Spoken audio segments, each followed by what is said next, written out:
সূরাতুল জুমুআর ৮ নম্বর আয়াতে আল্লাহ বলেন, قل إن الموت الذي تفرون منه فإنه ملاقيكم ثم تردون إلى عالم الغيب।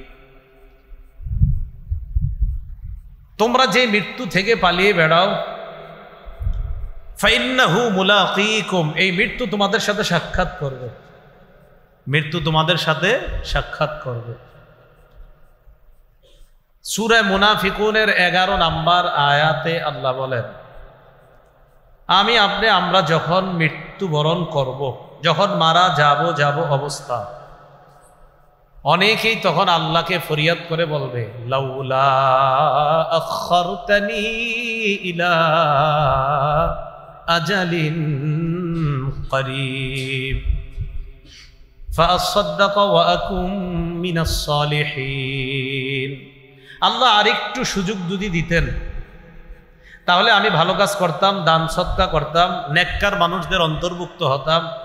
আরেকটু সুযোগ যদি আপনি আমারে দিতেন মাওলা, আমি ভালো ভালো কাজ করতাম।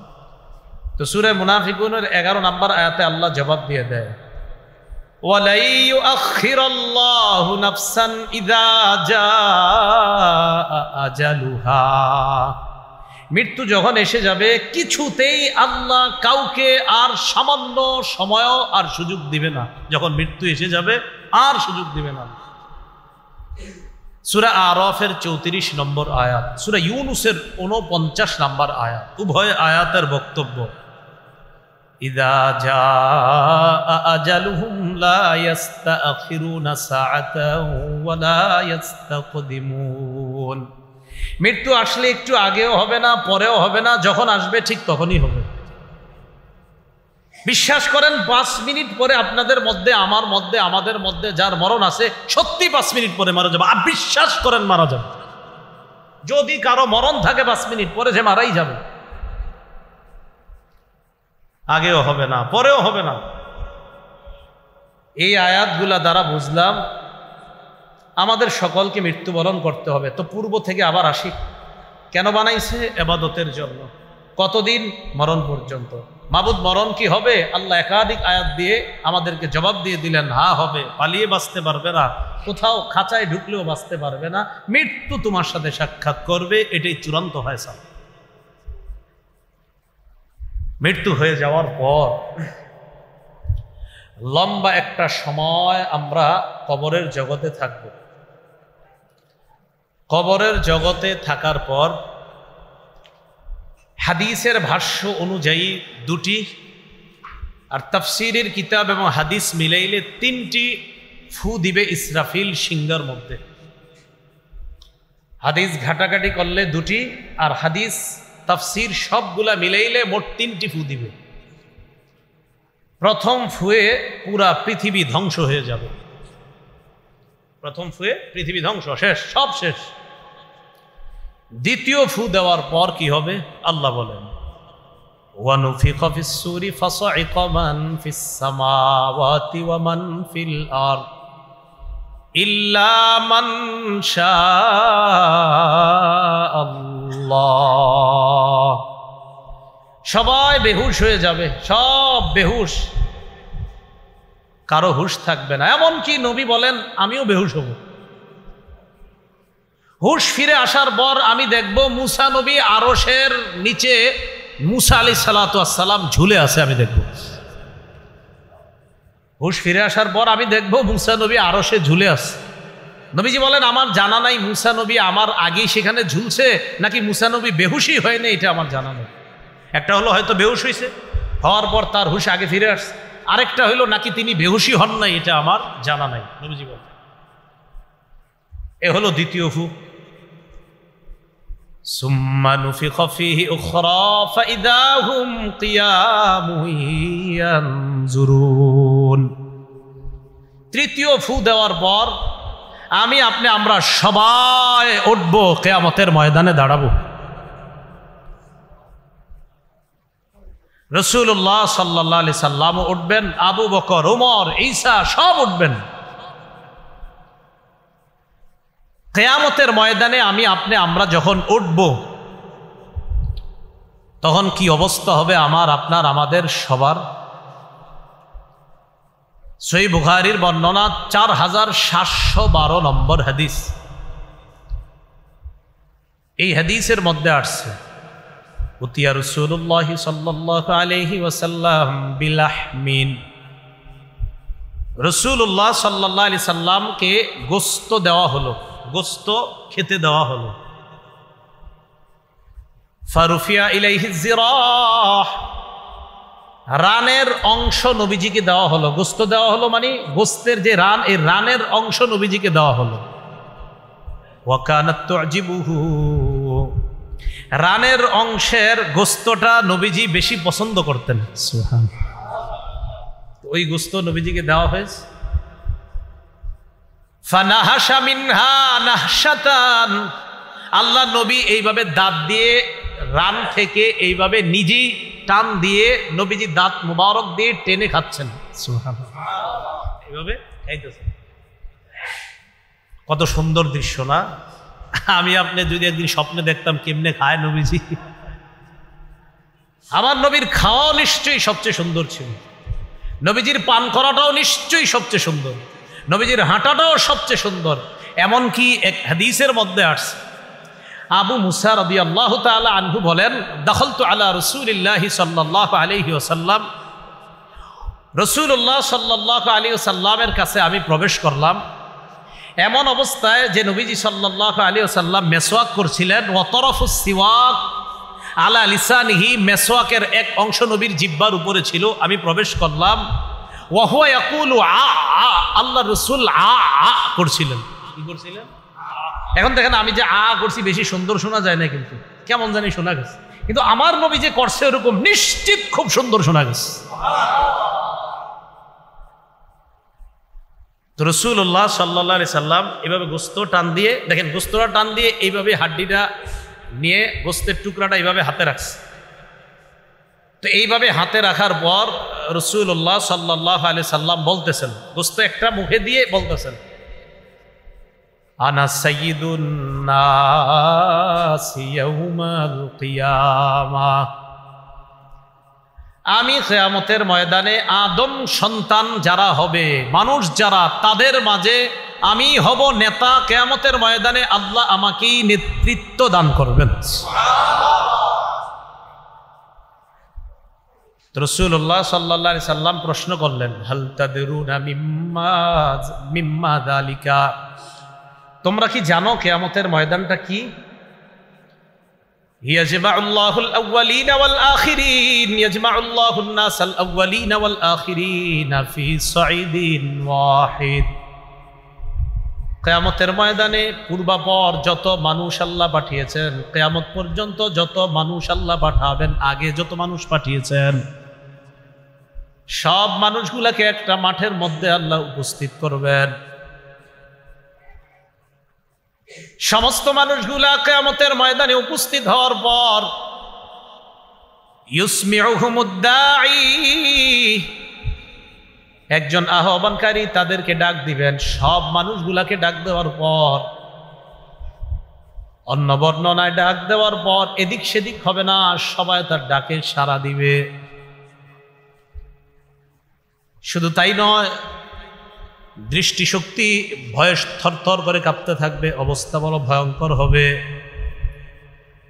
ওয়াতাদনু শামসু, নবীজি বলেন সূর্যটা কাছাকাছি চলে আসবে, উত্তাপ হবে, তাপ, প্রচুর তাপ। ফায়াবলুগুন নাসা মিনাল হাম্মি ওয়াল কারাব, এমন অবস্থা হবে মানুষ ভয়ঙ্কর পেরেশানির মধ্যে পড়বে, চিন্তার মধ্যে পড়বে, কষ্টের মধ্যে পড়বে। মা লা ইউতিকুন, এত কষ্ট, যেই কষ্ট মানুষ সহ্য করার ক্ষমতাও থাকবে না। সব মানুষগুলা কিয়ামতের ময়দানে এই ভয়ঙ্কর পরিস্থিতির মধ্যে যখন পড়বে, পড়ার পর ওয়ালা ইয়াতাহাম্মালুনা, ধৈর্য করার মতো শক্তি সামর্থ্য থাকবে না, ধৈর্য ধারণ করতেও পারবে না। হাদিসের মধ্যে দুইটা বিষয়। এক নাম্বার, নবী বললেন ভয়ঙ্কর ওই পরিস্থিতি গ্রহণ করার শক্তিও তাদের নাই, আবার এটা যে তারা ধৈর্য ধারণ করে মোকাবেলা করবে সেই ক্ষমতাও তাদের নাই। এক নাম্বার পরিস্থিতি, এটা যে গ্রহণ করব এই শক্তিও নাই। আরেকটা, গ্রহণ যেহেতু করতেই হবে, ধৈর্য ধারণ করার ক্ষমতাও নেই। প্রথম কথা, গ্রহণ করারই ক্ষমতা নেই, কিন্তু গ্রহণ করতেই হবে, পরিস্থিতি গ্রহণ করতেই হবে। তো করার পর আবার ধৈর্য ধারণের ক্ষমতাও নাই, কি করবে তখন? তো অন্য বর্ণনায় আসছে, মানুষের শরীর থেকে ঘাম পড়তে থাকবে। ঘাম পড়তে পড়তে কারো পায়ের এই পরিমাণ, কারো, এর বুখারীর বর্ণনা, কারো হাঁটু পরিমাণ, কারো কোমর পরিমাণ, কারো আবার এমন অবস্থা হবে নাকটা, কান, এই অংশটুকু একবার ঘামের নিচে যায় আবার ওঠে। হাদিস দ্বারা বোঝা যায় যার যেই পরিমাণ অপরাধ ওই পরিমাণ ঘাম। এটার মধ্যে যখন তারা পড়বে, এক দল আরেক দলকে বলবে, এই তোমরা কি দেখতেছো না কি ভয়ঙ্কর পরিস্থিতির মধ্যে আমরা আছি, এখন কি করা? এক দল আরেক দলকে বলবে, ইতু আদামা, তোমরা তোমাদের আব্বা আদমের কাছে যাও। ফায়াতুনা আদম, সবাই আদম নবীর কাছে যাবে। যাওয়ার পর বলবে, আনতা আবুনা আদম, আপনি আমাদের আব্বা আদম, আপনি হলেন আল্লাহর সর্বপ্রথম সৃষ্টি। যেই মানুষের মধ্যে আল্লাহ আপনাকে সর্বপ্রথম মানুষ হিসাবে সৃষ্টি করেছেন, আপনি হলেন সেই আদম। শুধু তাই নয়, দুনিয়ার মধ্যে আপনি আল্লাহর সর্বপ্রথম নবী, আবার সর্বপ্রথম মানুষ, আবার আপনি আমাদের সবার পিতা।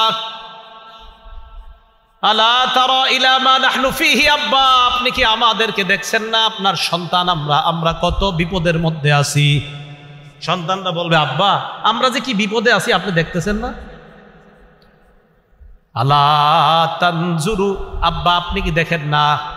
প্রথমে বলবে, আলা তারা ইলা মা নাহনু ফিহি আব্বা, আপনি কি আমাদেরকে দেখছেন না আমরা কি বিপদের মধ্যে আছি?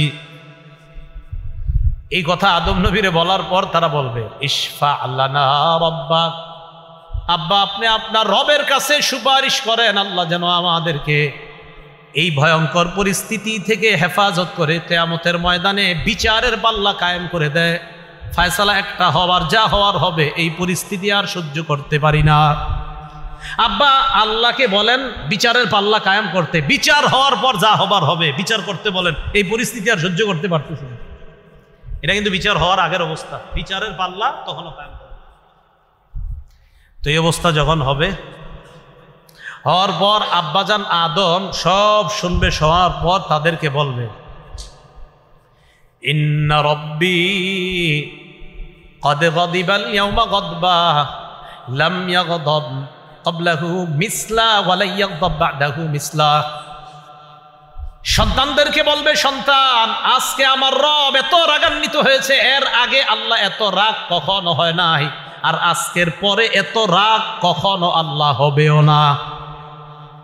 আদম নবী বলবে, আজকে আমার রব এত রাগান্বিত, এত রাগ করছে, আজকের আগে এত রাগ আল্লাহ কখনো করেননি, আর আজকের পরে এত রাগ কখনো হবেন না।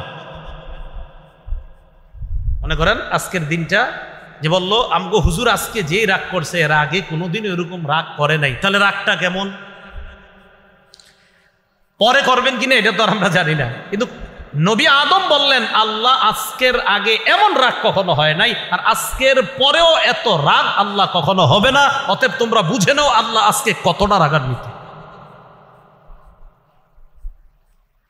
প্রতিদিন এই কথাগুলো একবার চিন্তা করেন, একবার প্রতিদিন চিন্তা আনেন যে আমার আল্লাহ কিয়ামতের ময়দানে এত রাগ করবে, এর আগে এরকম রাগ হয় নাই, এর পরেও এত রাগ করে নাই, তাহলে রাগটা কেমন না জানি।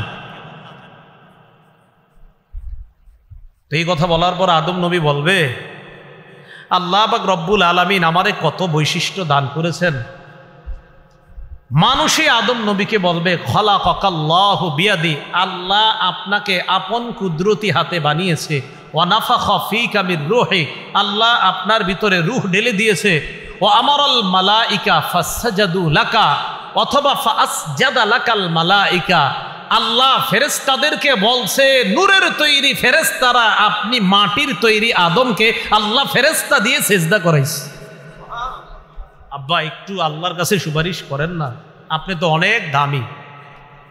আদম নবী বলবে, রব এত রাগ, আজকের আগে এরকম রাগ হয় নাই, আজকের পর এরকম রাগ হবেও না। তো আব্বা কি করবো আমরা?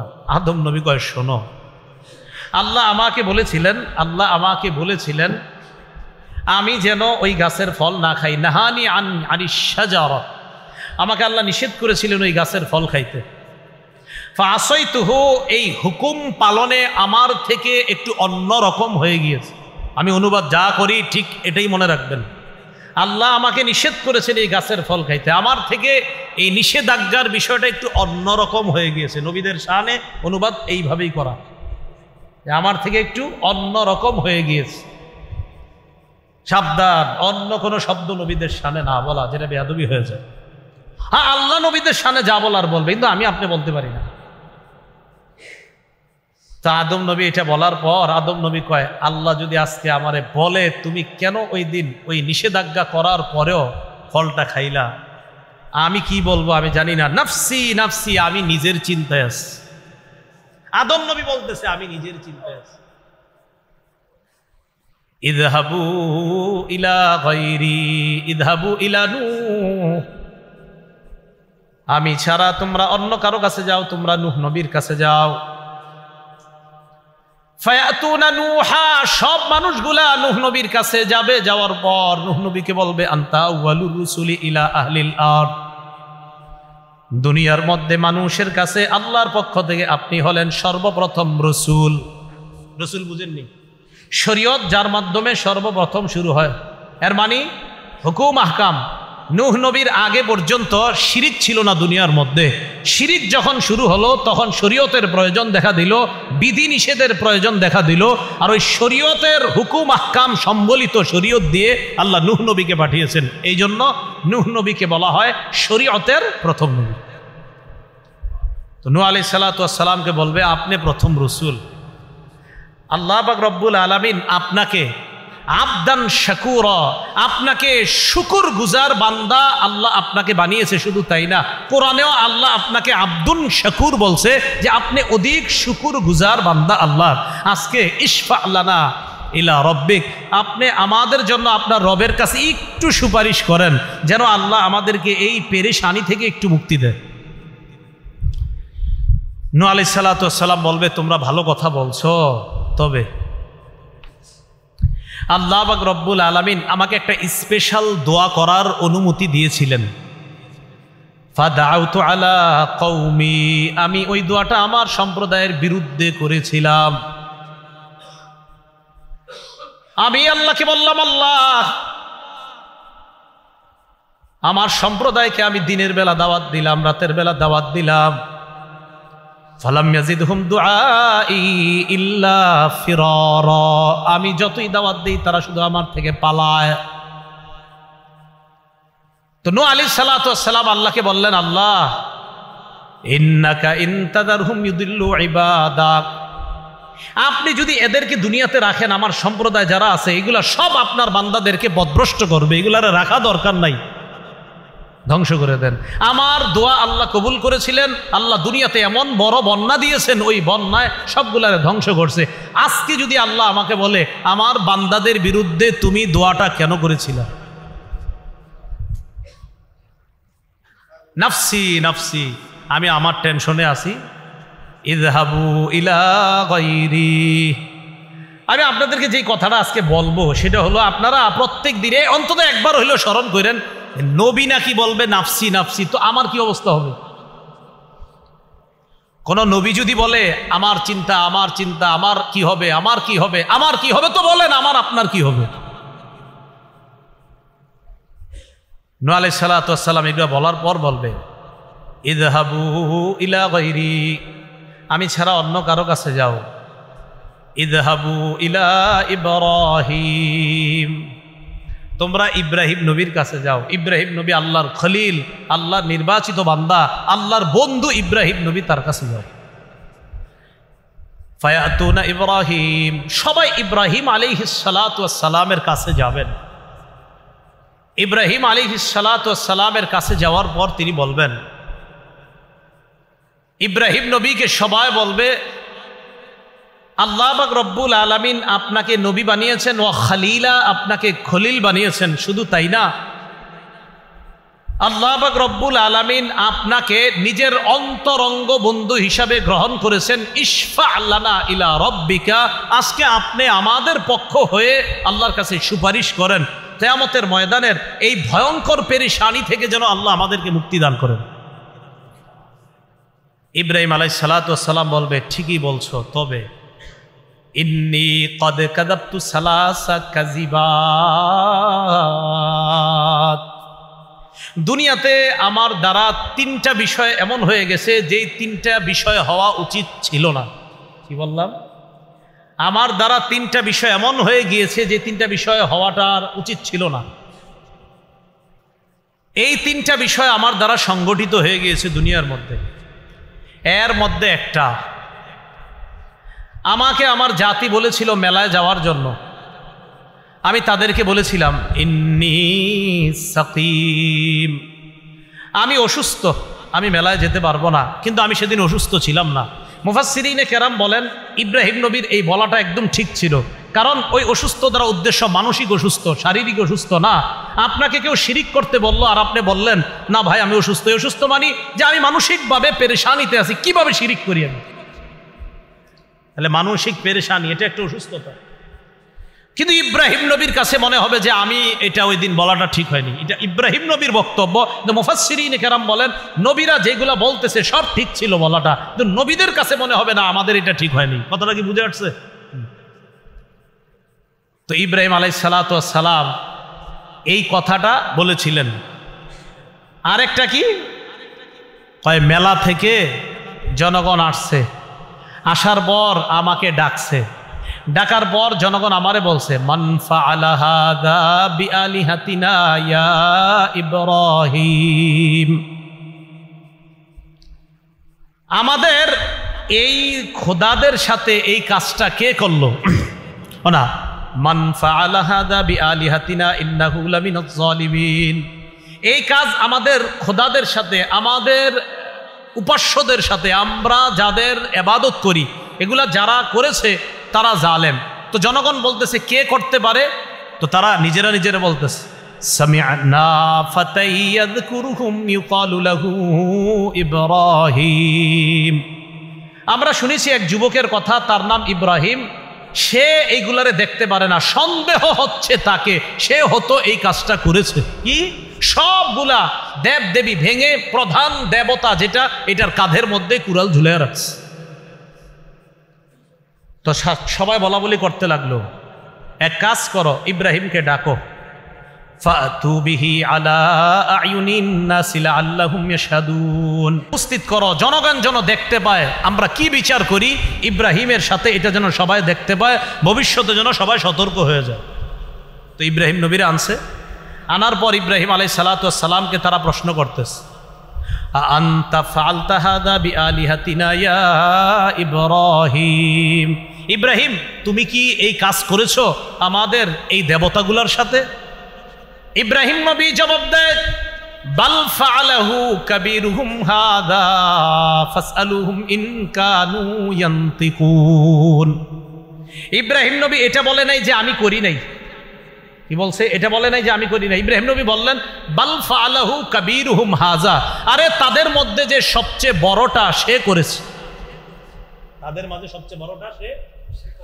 এবার দেখেন এটার আরেকটা অনুবাদ আছে, তাদের মধ্যে এই বড়টা সে এটা করেছে। দেখেন তাদের মধ্যে কাবীরুহুম হাযা, তাদের মধ্যে যে এই বড়টা সে করেছে, এই বড়টা মানে আমি, মানে ইব্রাহিম নবী নিজে।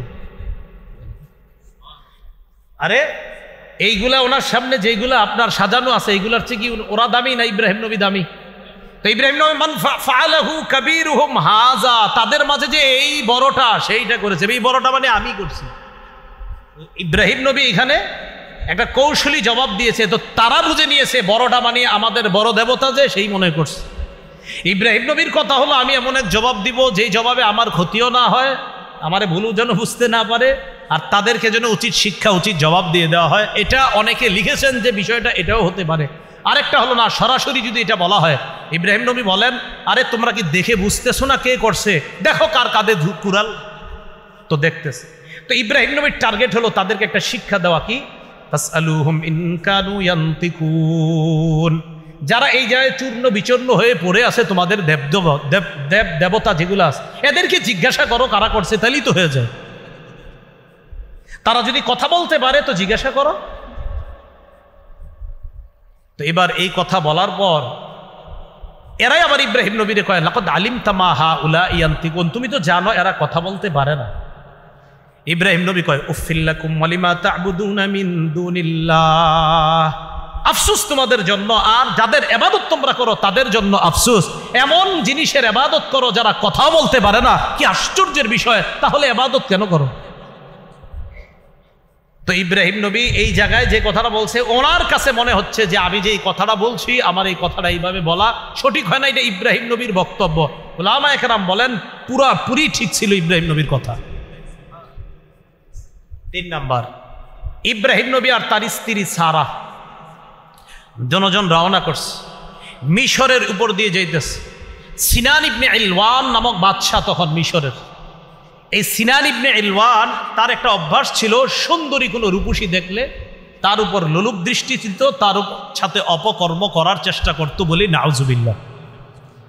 একজন নবীর বিবি সারা আলাইহাস সালাতু ওয়াস সালাম, ইব্রাহিম নবী যখন তার স্ত্রীকে নিয়ে সেদিক দিয়ে যাচ্ছিলেন, সিনান ইবনে ইলওয়ান নামক সে বাদশার কানে কে যেন দিয়ে দিল যে একজন সুন্দরী রমণীকে নিয়ে তার স্বামী এদিক দিয়ে যাচ্ছে। বাদশার দরবারে হাজির করা হলো। ইব্রাহিম নবী বলে দিলেন, তোমাকে জিজ্ঞাসা করলে তুমি বলবা আমার বোন লাগো। কি লাগো? বোন।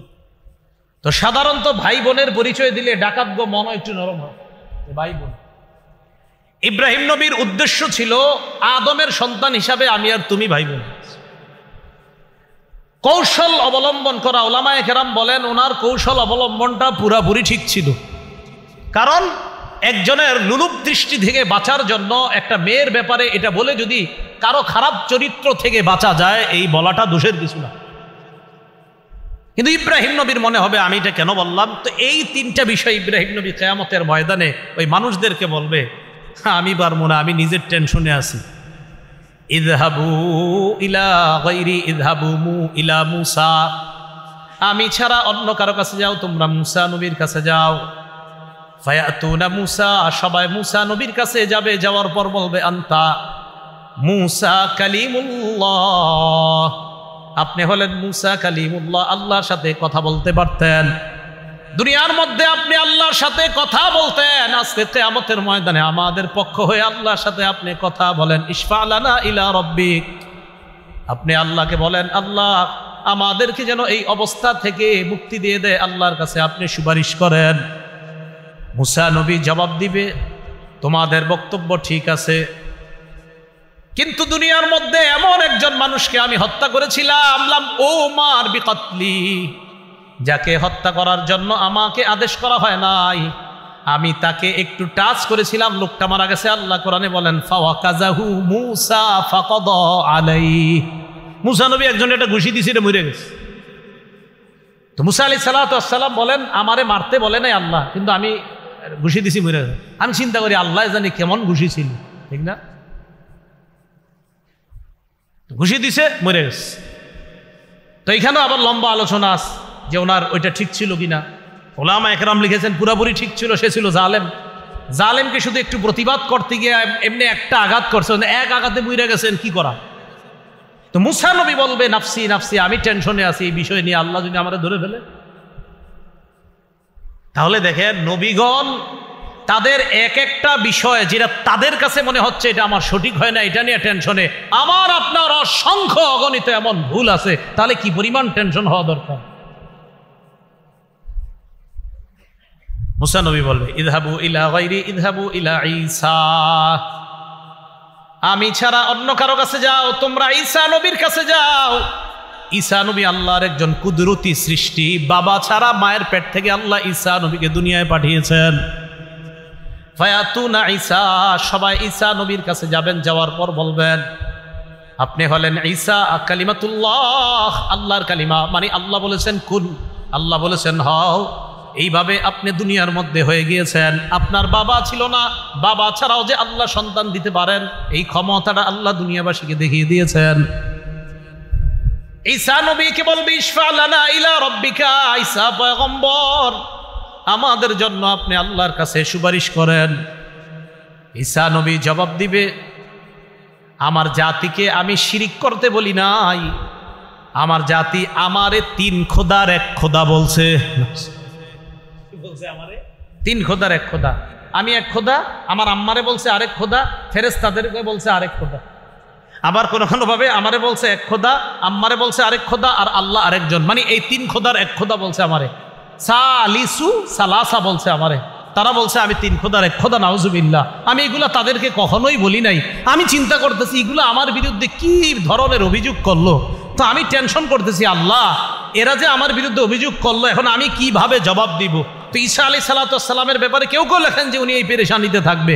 আরেকটা পেরেশানি কি, ঈসা নবীর সামনে তার জাতিকে উপস্থিত করে আল্লাহ বলবে তোমরা আমার সাথে শিরিক করেছিলা কেন? এরা বলবে ঈসা নবী কইছে।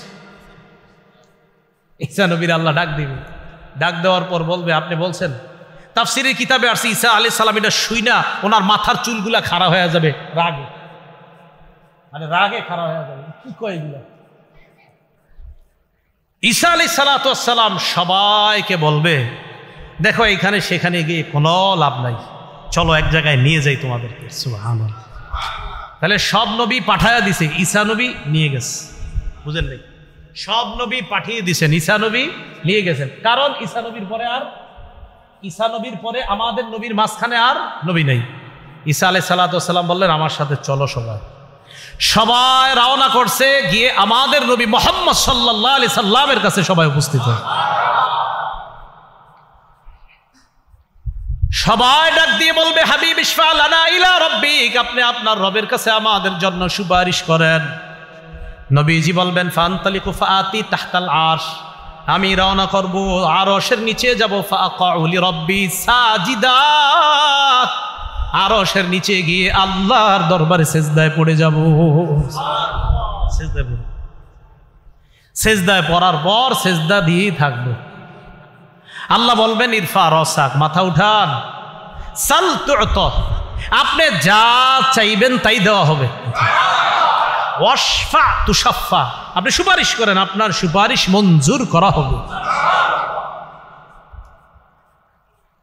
হাদিসের মধ্যে আসছে রাসূলুল্লাহ সাল্লাল্লাহু আলাইহি সাল্লাম বলেন লিকুল্লি নাবিয়্যিন দাওয়াতুন মুস্তাজাবা, সব নবীকে আল্লাহ একটা স্পেশাল দোয়া দিয়েছে, দোয়াটা করেছে, করা মাত্রই কবুল হয়ে গিয়েছে দুনিয়াতে। ওয়া ইন্নী ইখতাবাতু দাওয়াতি শাফাআতান লিউম্মতি ইয়াউমাল কিয়ামা, আমি আমার দোয়াটা বুদ্ধি খাটায়া দুনিয়াতে করি নাই, আমার উম্মতের জন্য মুলতবি করে রেখে দিয়েছি। কিয়ামতের ময়দানে উম্মতের জন্য ওই দোয়াটা করব এবং কবুল করাই নিব। আর আমি তো দুনিয়াতে করি নাই। তো সব নবীরা দোয়াটা করে ফেলেছে, আমাদের নবী করে নাই। নবীজি বলবে, বলার পর কিয়ামতের ময়দান কায়েম হবে। কিয়ামতের ময়দান কায়েম হওয়ার পর মিজানের পাল্লা আল্লাহ কায়েম করবেন, মিজান কায়েম করবেন, আমল নামার পাল্লা। আল্লাহ বলেন ওয়ানাদউল মাওয়াজিনাল কিসতা লিয়াউমিল কিয়ামাতি ফালা তুজলামু নাফসুন শাইআ, আমি মিজান কায়েম করব, আমি ওজনের পাল্লা কায়েম করব। ফালা তুজলামু নাফসুন শাইআ, কারো প্রতি সামান্য পরিমাণ অবিচার করা হবে না।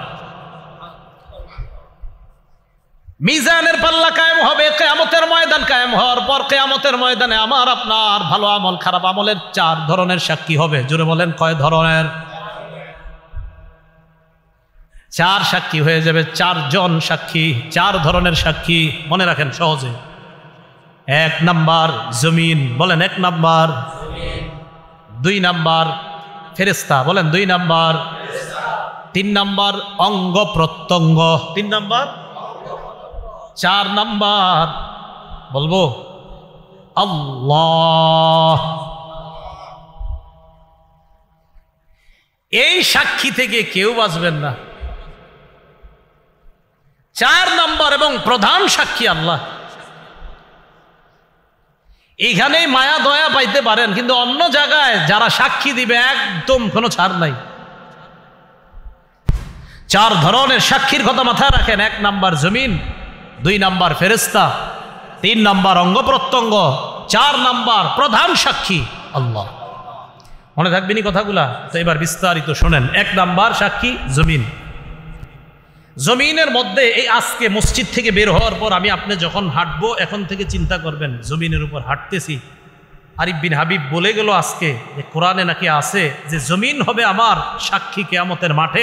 আজকে থেকে যতবার হাঁটবো অন্তত কিছু সময় চিন্তা করব যে জমিন আমার সাক্ষী হবে। সূরা মুলকের 16 নম্বর আয়াতে আল্লাহ বলেন, আমিনতুম মান ফিস সামাই আইয়াখসিফা বিকুমুল আরদ ফাইদা হিয়া তামুর। তোমরা কি নিশ্চিত হয়ে গিয়েছো আসমান ওয়ালার পক্ষ থেকে? তোমরা কি আসমান ওয়ালার ব্যাপারে নিশ্চিত হয়ে গিয়েছো যে তিনি তোমাদেরকে জমিনে ধসিয়ে দিবে না, আর জমিন তোমাদেরকে নিয়ে থর থর করে কাঁপবে? এই অবস্থা থেকে তোমরা নিশ্চিত হয়ে গিয়েছো? জমিনে যখন হাঁটবা চিন্তা করবা, আমি আপনি চিন্তা করব যে আসমান ওয়ালা চাইলে এই জমিনের নিচে আমাকে আপনাকে ধসিয়ে দিতে পারে। তো আল্লাহ বলেন, আমিনতুম, নিশ্চিত হয়ে গেছো? মান ফিস সামাই আইয়াখসিফা বিকুমুল আরদ। এই যে তুরস্কে কয়েকদিন আগে বাড়ি সহ মাটির নিচে ধসায় দিচ্ছে, বাড়ি সহ ধসায় দিচ্ছে। আল্লাহ বলেন নিশ্চিত হয়ে গেছে, ফাইদা হিয়া তামুর, কাঁপতে থাকবে। তাহলে বলেন তো আমাদের সাক্ষীর 1 নাম্বার সাক্ষীর নাম সূরা জিলজাল 4 নাম্বার আয়াত। ইমাম সাহেবরা মাগরিবের প্রথম রাকাতে প্রায় সময় সূরাটা পড়ে দেখবেন, ইযা যুলজিলাতিল আরদু জিলজালাহা। এই সূরার 4 নম্বর আয়াত আল্লাহ বলেন, ইয়াউমা ইযিন তুহাদ্দিসু আখবারাহা। সেদিন জমিন তার সব সংবাদ বলে দিবে। তিরমিজি শরীফের 2429 নম্বর হাদিসের বর্ণনা। রাসূলুল্লাহ সাল্লাল্লাহু আলাইহি সাল্লাম এই আয়াতটা তেলাওয়াত করলেন। কোনটা? ইয়াউমা ইযিন তুহাদ্দিসু আখবারাহা। তেলাওয়াত করার পর আল্লাহ নবী বললেন, আতাদরুনা মা আখবারুহা। তোমরা কি জানো জমিন সব বৃত্তান্ত বলে দিবে? জমিনের বৃত্তান্ত কি তোমরা কি জানো? সাহাবীগণ জবাব দিবেন, আল্লাহু ওয়া রাসূলুহু আ'লাম। আল্লাহ ও তার রাসূল ভালো জানেন। নবীজি বলেন, ফাইন্না আখবারাহা আন তাশহাদা আলা কুল্লি আবদিন আও আমাতিন বিমা আমিলা আলা যহরিহা আন তাকুলা আমিলা কাযা ওয়া কাযা ইয়াউমা কাযা ওয়া কাযা। নবী বলেন, জানো জমিন তার বৃত্তান্ত বর্ণনা করবে। এর মানে কি? সাহাবীরা কয়, আল্লাহ আল্লাহ রাসূল ভালো জানেন। নবীজি বলেন, কিয়ামতের ময়দানে জমিন আল্লাহর কাছে প্রত্যেক বান্দা বান্দির বিরুদ্ধে সাক্ষী দিয়ে বলবে, আল্লাহ অমুকে অমুকে ওই দিন অমুক সময় এতটার সময় এই এই কাজগুলা করেছে, আমি জমিন তার বিরুদ্ধে তোমার কাছে সাক্ষী দিলাম। টাইম সহ, দিন সহ, সময় সহ, স্থান সহ সব বলুন। জমিন দিয়ে যখন হাঁটেন, হেঁটে হেঁটে যখন আপনি কোথাও অশ্লীল কিছু দেখার জন্য যান, তো আপনি মাথায় একটু আনবেন যে এই জমিন বলবে অমুক বাজারে অতটার সময় তুমি অশ্লীল জিনিসগুলা দেখেছিলা। জমিন আল্লাহকে বলবে, আল্লাহ এই বান্দা বাড়ি তার চাঁদপুর, অমুক জায়গায় অমুক সময়ে অমুক স্থানে আমি জমিনের উপর দাঁড়ায়া দাঁড়ায়া সে এই এই অশ্লীল কর্মগুলা দেখছে, আমি তোমার কাছে তার বিরুদ্ধে সাক্ষী দিলাম। এ হলো 1 নাম্বার সাক্ষী জমিন। 2 নাম্বার সাক্ষী ফেরেশতা। সূরা ইনফিতারের 10 থেকে 14 নম্বর আয়াতে আল্লাহ বলেন, ইন্না আলাইকুম লাহাফিজিনা কিরামান কাতিবিনা ইয়ালামুনা মা তাফআলুন ইন্নাল আবরারা লাফি নাঈমিন ওয়া ইন্নাল ফুজ্জারা লাফি জাহিম। নিশ্চয়ই তোমাদের সাথে আছে হাফিজিন, সংরক্ষণকারী ফেরেশতাগণ, যত্নবান ফেরেশতাগণ, যারা তোমাদের সব কিছুকে সংরক্ষণ করবে। তারা কিরামান কাতিবিন, সম্মানিত লেখকগণ, ইয়ালামুনা মা তাফআলুন, এই তোমরা যা করো তারা তা জানে, তোমরা যা করো তারা তা জানে। আজকে থেকে আমার আপনার দ্বিতীয় চিন্তা, প্রথম চিন্তা কি? জমিন। দ্বিতীয় চিন্তা আমি আপনি করা যে আমার সাথে ফেরেশতারা আছে, আমি এখন মিথ্যা বলতেছি, ছি ছি আমার এই মিথ্যাটা ফেরেশতারা দেখতেছে, লিখতেছে। বলেন, ফেরেশতারা আমার মিথ্যাটা বলেন দেখতেছে, শুনতেছে, লিখতেছে। তাহলে দ্বিতীয় চিন্তা আমাদের যে আমার সাথে ফেরেশতারা আছে, আমি যে তার সাথে মিথ্যা বলতেছি, ছি, ফেরেশতারা দেখতেছে, আমার মিথ্যাটা শুনতেছে, আবার লিখে ফেলতেছে।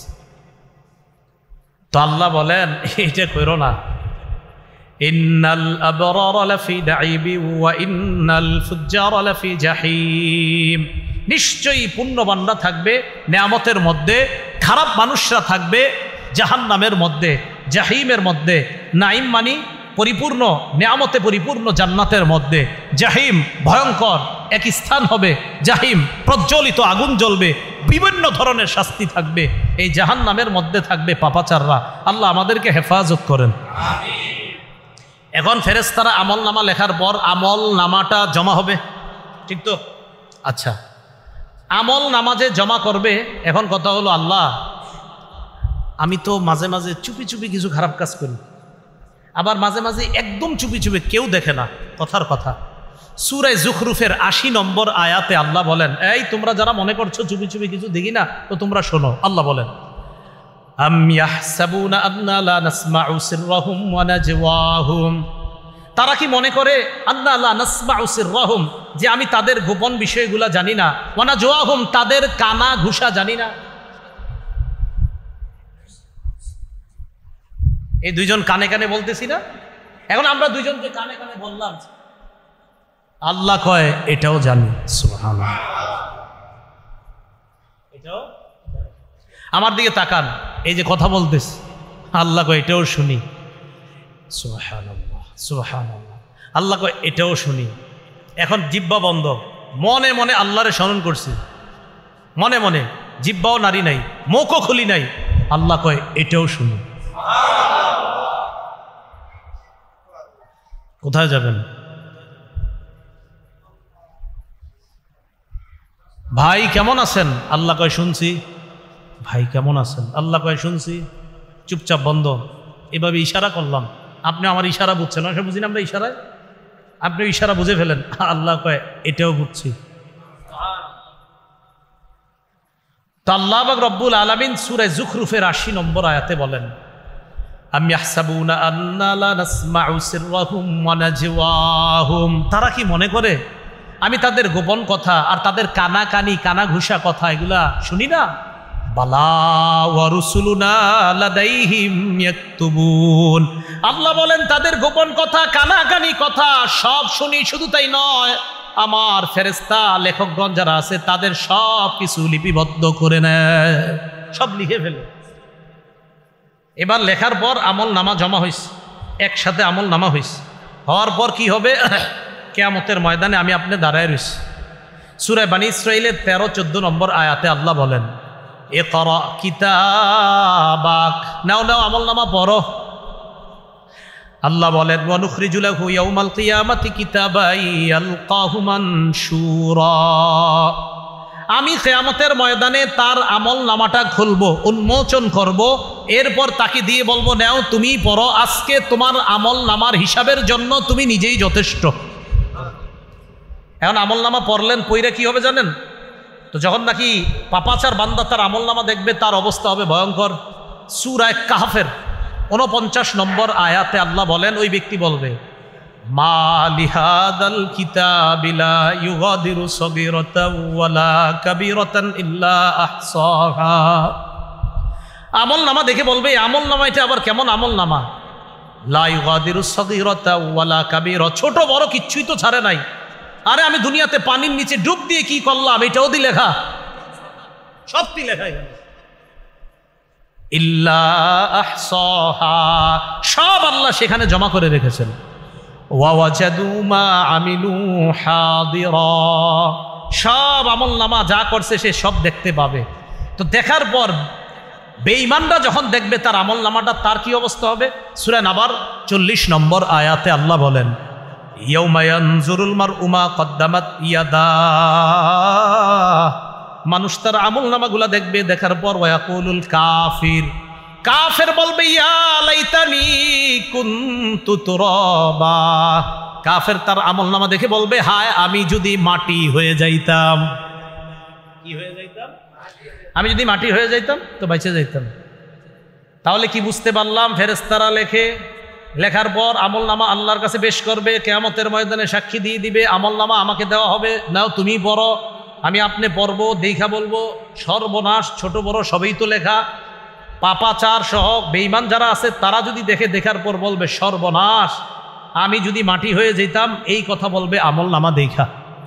এখন আল্লাহ পাক রব্বুল আলামিন বলেন চূড়ান্ত ভাবে, ওই যে সূরা হাক্কর যে আয়াত শুরুতে তেলাওয়াত করলাম, ফাআম্মা মান উতিয়া কিতাবাহু বিয়ামিনি, যার আমলনামা তার ডান হাতে দেওয়া হবে, ফায়াকুলু হা উমকরাউ কিতাবিয়া, আমলনামা ডান হাতে দেওয়া হওয়ার পর ওই ব্যক্তি তার আত্মীয় স্বজনের কাছে যাবে, অন্যান্য জান্নাতীদেরকে নিয়ে বলবে, এই নাও নাও আমার আমলনামাটা পড়ে দেখো, কত সুন্দর আমলনামা আল্লাহ আমার ডান হাতে দিস।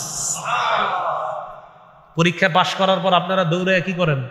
যা করেন সেখানেও তা করবেন। সুবহানাল্লাহ। ইন্নী জানান্তু আন্নী মুলাকিন হিসাবিয়া, আমি বিশ্বাস করেছিলাম আমার এই আমলনামার সাথে আমি সাক্ষাৎ করব, আমার এই হিসাবের সাক্ষাৎ আমাকে করতে হবে, এটা আমি বিশ্বাস করেছিলাম। বলেন হিসাব যে হবে বিশ্বাস আছে সবার? ফাহুয়া ফি ঈশাতির রাদিয়া, আল্লাহ বলেন আমার বান্দার আমলনামা যেহেতু ডান হাতে, বাস সে সুখের, নেয়ামতের, সুখের, আনন্দিত হওয়ার জান্নাতের মধ্যে সে থাকবে। ফি জান্নাতিন, ফি জান্নাতিন। আল্লাহ পাক রব্বুল আলামিন বলেন উমকরাউ কিতাবিয়া, যে তোমরা আমার আমলনামা পড়ো, ইন্নী জানান্তু আন্নী মুলাকিন হিসাবিয়া ফাহুয়া ফি ঈশাতির রাদিয়া, সে নেয়ামতে পরিপূর্ণ সন্তুষ্টজনক জীবন যাপন করার জন্য সে জান্নাতে থাকবে। তো জান্নাতে যখন থাকবে, থাকার পর আপনি তো বস বৈশা রয়েছেন, জান্নাতে যাবেন মানেই তো বস, আসলেই বস। তো ওখানে যাওয়ার পরে তো আর আপনার কোনো টেনশন নেই, কোনো মতে খালি একবার যান, তাহলেই বুঝবেন। তো গেলেন, যাওয়ার পর আল্লাহ বলে কুতুফুহা দানিয়া, হজরতের ফল খাইতে মন চেয়েছে, ফল পারতে হবে না, না না না, ফল খাইতে মন চেয়েছে হজরতের, ফল তার মুখের কাছে এসে যাবে। এরপর তাকে বলা হবে কুলু ওয়াশরাবু হানিআম বিমা আসলাফতুম ফিল আইয়ামিল খালিয়া, তাকে বলা হবে খাও, পান করো, স্বাচ্ছন্দ্যে খাও, আরামে পান করো। কেন জানো? দুনিয়াতে কষ্ট করে ভালো ভালো আমল করেছিলা, ফজরের নামাজে শীতের মধ্যে ল্যাপ তোষক ছেড়ে মসজিদে গিয়েছিলা, রাতের অন্ধকারে গিয়েছিলা, হ্যাঁ হ্যাঁ তুমি কষ্ট করেছিলা, তো আজকে আমি আল্লাহ তোমাকে শান্তি দিব না তো কাকে শান্তি দিব? থাকো, যেমনে মন চায় চলো। এবার ওয়া আম্মা মান উতিয়া কিতাবাহু বিশিমালি, যার আমলনামা বাম হাতে দেওয়া হবে। আল্লাহ হেফাজত করেন, আল্লাহ আমাকেও হেফাজত করেন, আমাদের সবাইকে হেফাজত করেন।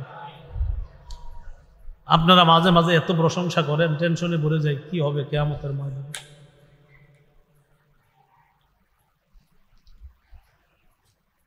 ওয়া আম্মা মান উতিয়া কিতাবাহু বিশিমালি, যার আমলনামা বাম হাতে দেওয়া হবে, ফায়াকুলু ইয়া লাইতানি লাম উতা কিতাবিয়া, ওই ব্যক্তি বলবে আমার আমলনামা যদি আমাকে দেওয়া না হইত। ওয়ালাম আদরি মা হিসাবিয়া, আমি যদি আমার হিসাব না জানতাম। ইয়া লাইতাহা কানাতিল কাদিয়া, মৃত্যুই যদি আমার শেষ ফয়সালা হয়ে যেত, আমি মরতাম আর শেষ হয়ে যেতাম, এরকম যদি হইতো।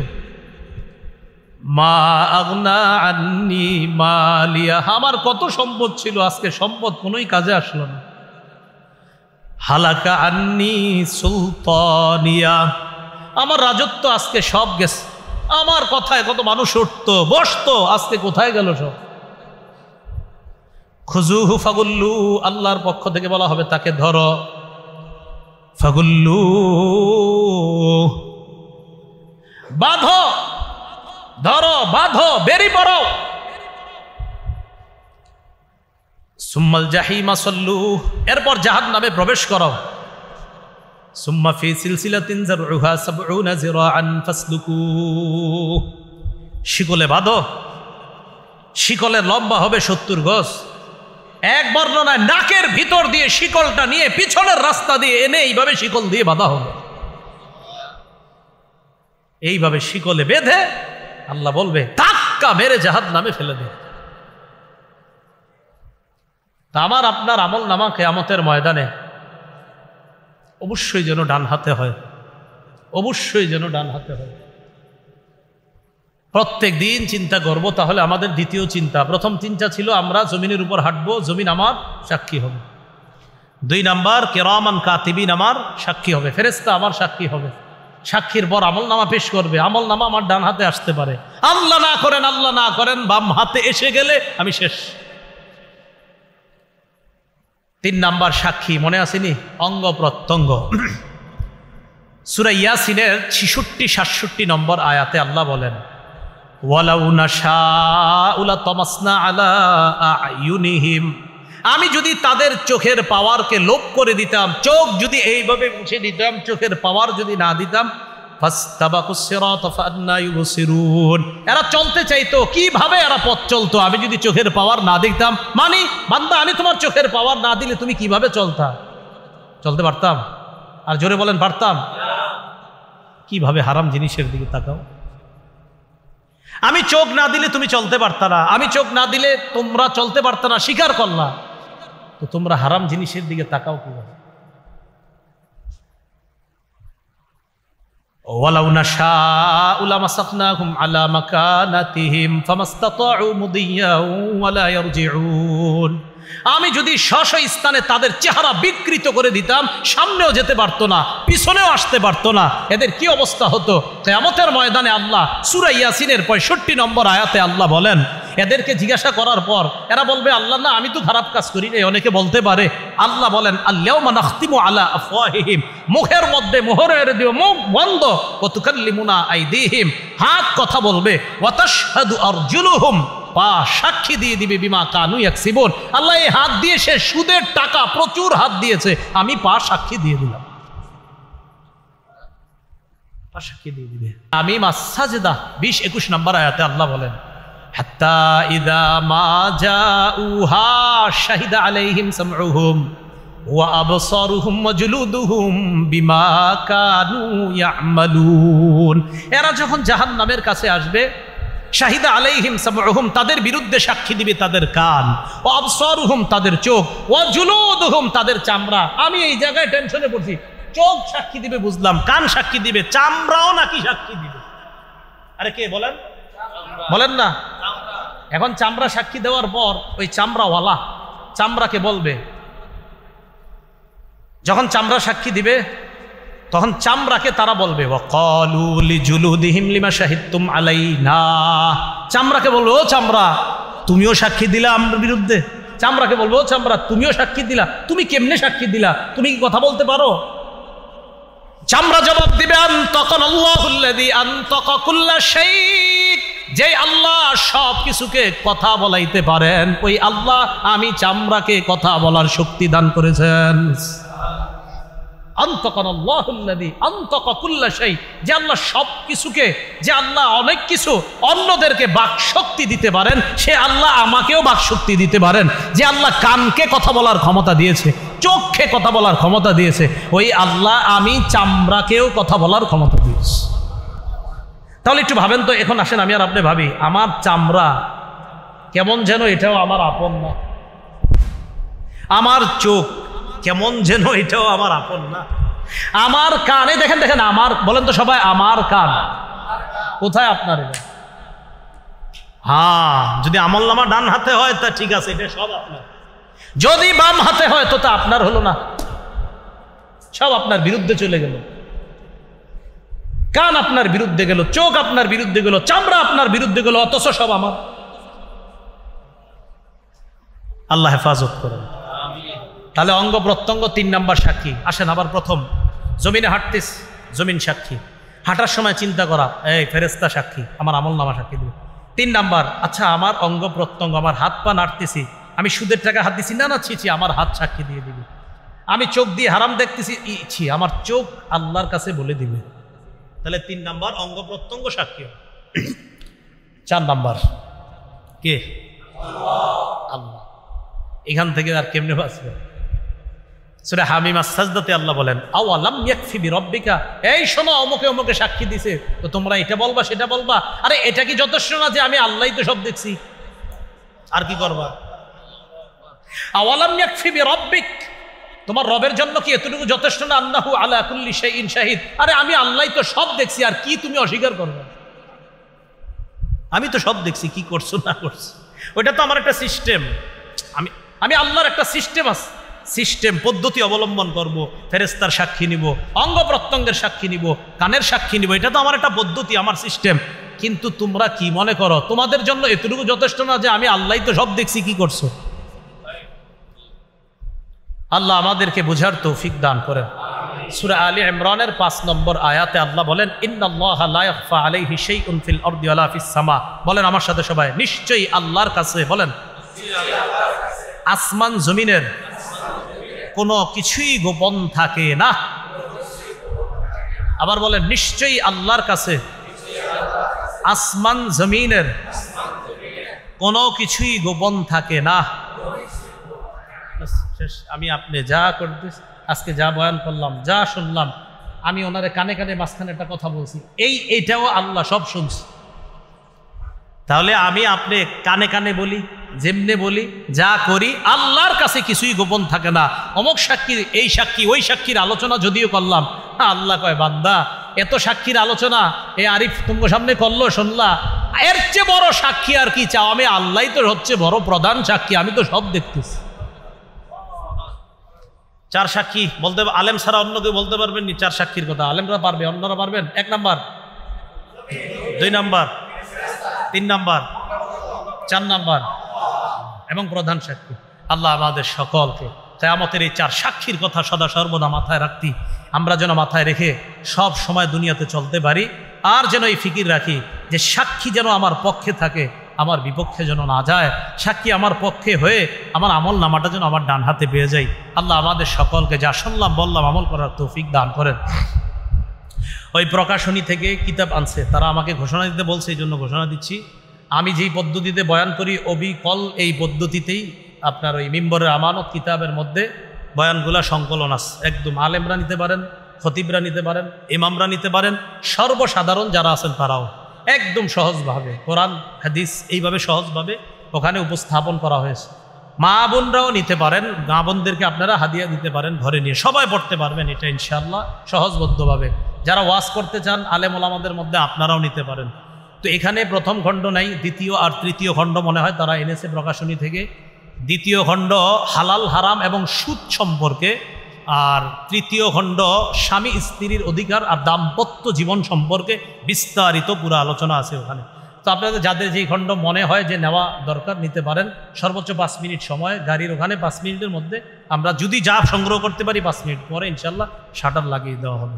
আল্লাহ পাক রব্বুল আলামিন আমাদের সকলকে যা শুনলাম বললাম এতক্ষণ পর্যন্ত এই কথাগুলোর উপর সবাই যেন আমল করতে পারি, আল্লাহ তৌফিক দান করেন।